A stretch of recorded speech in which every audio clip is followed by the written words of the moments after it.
Esse é o Ancapsu e nós vamos falar agora da bomba que o Michel Schellenberger acabou de soltar sobre as provas falsas usadas pelo Alexandre de Moraes contra as pessoas do 8 de janeiro. Cara, isso é muito importante. Eu tenho a impressão, ele não fala isso aqui, tá? Mas eu tenho a impressão que isso é justamente o material do Eduardo Tagliaferro. Você lembra que o Eduardo Tagliaferro falou que ia liberar material sobre o Alexandre de Moraes, né? Isso daqui tem toda a pinta de ser isso, tá? Justamente esse material que ele tem. Porque lembra, o Tagliaferro, o que vazou da Vaza Toga até aqui, foram justamente as situações referentes a dossiês para censura. Então o foco era exclusivamente a censura de pessoas na internet. Agora, o que está vazando aqui foi a força-tarefa montada pelo Alexandre de Moraes para levantar, ou mais do que isso, para inventar provas para manter pessoas presas pelo 8 de janeiro. Isso é muito importante nesse momento porque mostra duas coisas. Primeira coisa que mostra para o mundo isso, que o Alexandre de Moraes ele não está atacando só Bolsonaro.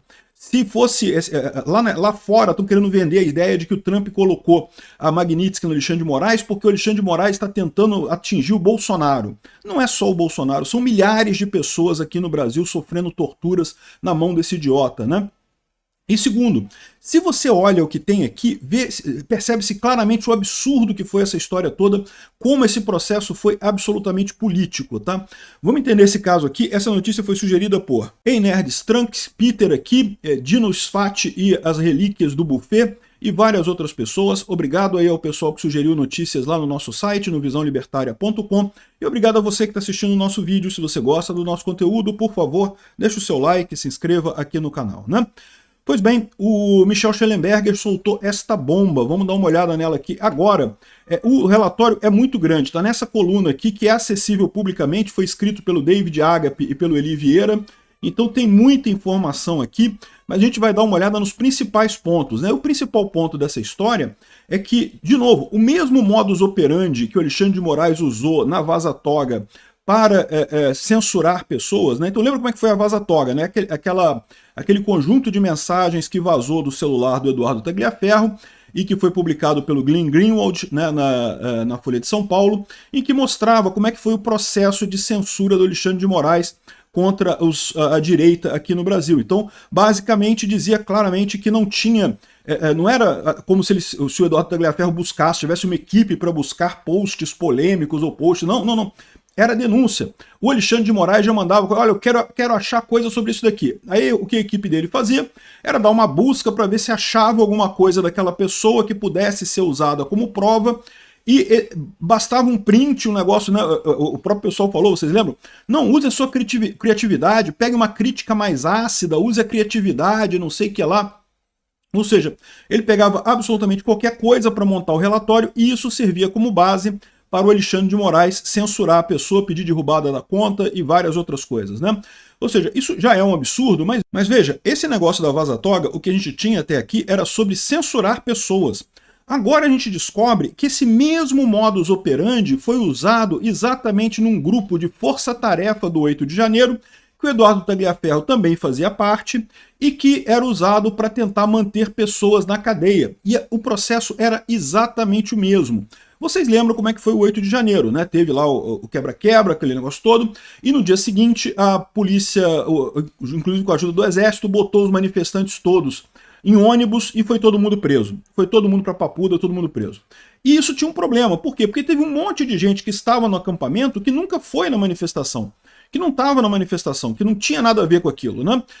Que não foi lá no 8 de janeiro quebrar as coisas, ficou lá no quartel do Exército, lá na manifestação do Exército, e ficou por lá mesmo.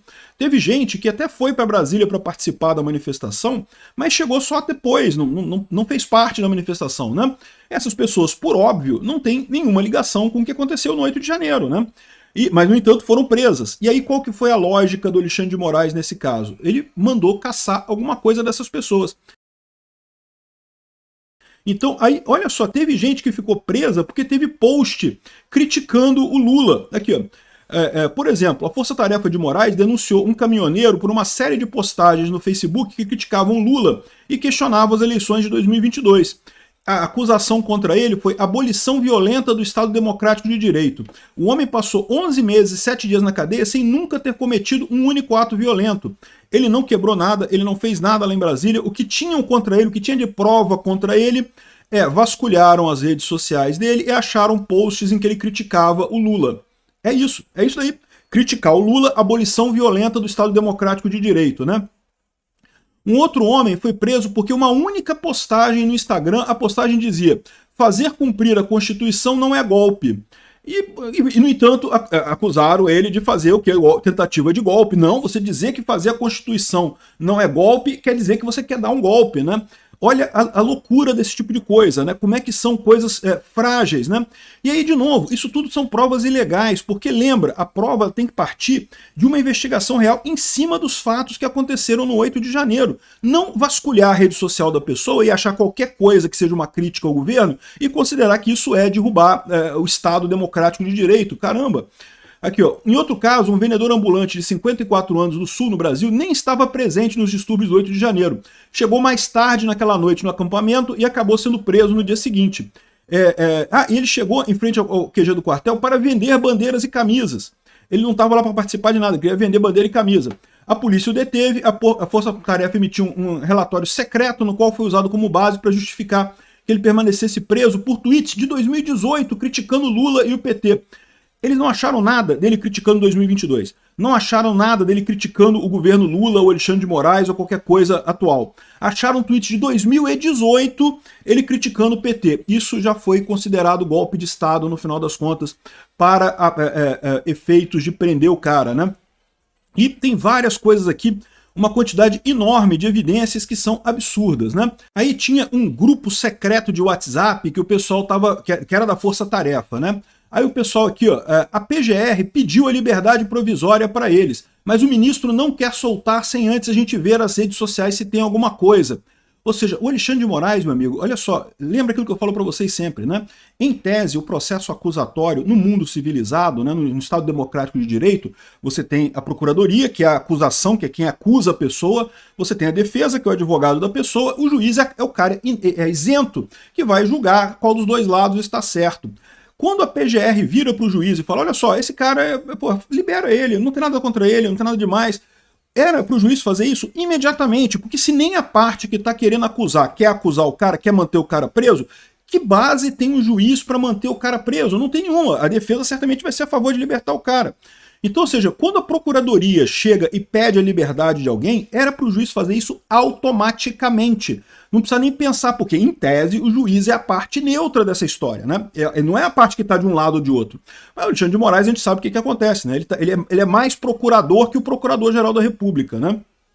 E daí, ele manteve o pessoal preso para a gente ver se tem alguma coisa na rede social, para ver se conseguia alguma crítica que a pessoa fez ao Lula, ao STF, a qualquer coisa, seria alvo de embasamento para prender a pessoa, para manter a pessoa presa, né? Cara, que coisa absurda isso. E lembra, no final das contas, você criticar o Lula, criticar o STF, criticar o Alexandre de Moraes, isso não é crime. Não tem crime de postar coisas contra o governo, isso não é atentado violento ao Estado, né? Tentativa violenta de abolição do Estado, né? Bom, tá aqui, tem os prints aqui do pessoal conversando, é um outro grupo, tá? Não é aquele grupo da Vaza Toga, mas repara que coisa curiosa, né? É basicamente o mesmo modus operandi da Vaza Toga, só que agora é para manter pessoas presas, ou seja, uma acusação muito pior no final das contas, né? Olha aqui, ó, o juiz Ayrton Vieira, assessor de Moraes, enviou uma mensagem de despedida para o grupo de WhatsApp. Ele havia acabado de encerrar sua função de supervisionar as audiências de custódia dos detidos do 8 de janeiro, né? Despeço-me aqui singelamente, pois nos demais grupos já estou me despedindo. Que nas audiências de custódia possamos dar a cada um o que é de direito, a prisão. Ou seja, o pessoal, os juízes envolvidos nessa coisa queriam prender todo mundo do 8 de janeiro. É o que eu falo para vocês. O objetivo disso sempre foi criminalizar o bolsonarismo. Não pode gostar do Bolsonaro. É proibido gostar do Bolsonaro, né? E a referência dele a outros grupos sugere que haviam outros grupos também que faziam esse tipo de coisa. Não foi só este grupo que vazou aqui, né? A fonte ligada ao TSE havia de fato vários outros grupos de WhatsApp usados para discutir assuntos oficiais. Todos parte de uma rede mais ampla e compartimentada que operava fora dos limites legais estabelecidos, né? Olha só a crítica do Richard Campanari. O que deveria ser um órgão técnico e neutro, focado em preservar a integridade do processo eleitoral, foi transformado num mecanismo informal de repressão política. O poder político de polícia do Tribunal Superior Eleitoral é limitado à forma e ao meio de divulgação de propaganda eleitoral, nunca ao conteúdo da expressão política e certamente não fora do período eleitoral. Ex-ministro do STF, o Marco Aurélio Mello, disse à Public: a Constituição é clara, somente a Polícia Judiciária e o Ministério Público têm autoridade para investigar crimes. Quando o TSE assume esse papel, ele ultrapassa sua jurisdição e distorce o modelo da justiça criminal. Ou seja, um absurdo esse tipo de coisa, né? Mas teve mais do que isso. Por quê? Eles fizeram aqui, ó, por meio de URL de assinatura digital, conseguimos confirmar a autenticidade de todas as 69 certidões que obtivemos nos arquivos. Os links levavam a íntegra de cada certidão hospedada no site do TSE, com URLs abertas, mas não indexadas para pesquisa. Arquivamos todas essas certidões, mas não poderão ser divulgadas por conterem dados pessoais confidenciais dos investigados. Ou seja, a Força-Tarefa do STF usou o TSE como uma área de investigação para fazer o que quiser. Lembra que o Alexandre de Moraes era, naquele momento, o presidente do TSE. Ele usou o TSE para atingir objetivos políticos dele. Dessa forma, abrindo uma enorme margem para se criticar o TSE. É o que eu falo para vocês. Eu sempre falo que não vejo problema nenhum na urna eletrônica, não vi nenhuma evidência de fraude na urna eletrônica. Mas o povo brasileiro percebe que tem coisa errada ali. E a gente vê agora que sim, tem coisa errada ali. O Alexandre de Moraes estava usando o TSE de forma política porque queria acabar com Bolsonaro a todo custo, queria que Bolsonaro perdesse a todo custo. Isso não é uma eleição livre, isso não é uma eleição justa, isso é uma fraude. Não teve nada a ver com urna eletrônica, mas foi uma fraude, né? Ele está dizendo aqui que a maior parte das pessoas que foram presas no 9 de janeiro, no dia seguinte ao 8 de janeiro, só uma pequena fração foi libertada, que só 942 tiveram a detenção convertida em prisão preventiva e só 464 receberam liberdade provisória.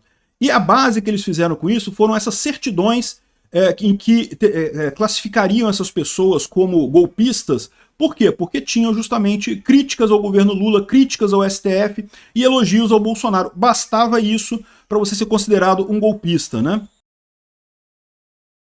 Outra coisa importante aqui, ó, os membros da Força Tarefa envolveram como parceiros ativistas e agências de checagem de fato. Ó, as agências de checagem de fato lá da USAID, hein? Tá vendo? Entrou o USAID na fraude aqui da eleição brasileira de 2022. Esses parceiros se infiltraram em chats privados e enviaram e-mails para a conta pessoal de Moraes, uma atividade semelhante à da jornalista e acadêmica Letícia Salorzeno, né?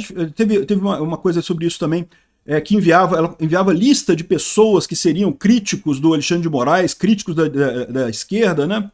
Eduardo, vou te passar uma orientação do ministro. Peça para o Eduardo ver se eles não participam de grupos de Zap ou Telegram pelo golpe.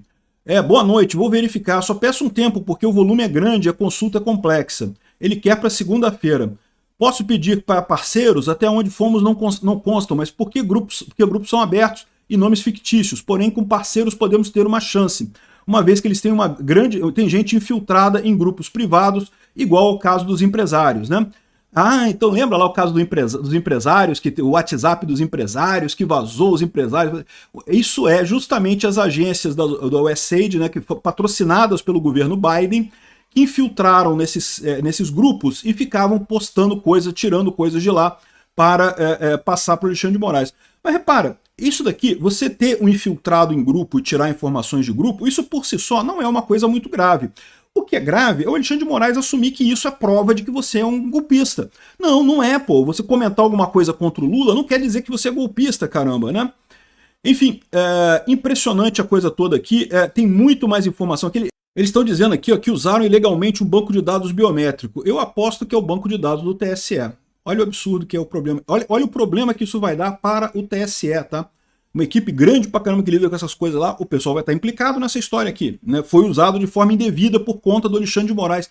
Olha como é que uma pessoa descontrolada como Alexandre de Moraes consegue destruir a credibilidade do TSE assim, ó, no nada. Cara, é impressionante o mal que esse cara fez para a justiça no Brasil e para a justiça eleitoral do Brasil com essa campanha dele contra Bolsonaro. Que coisa absurda.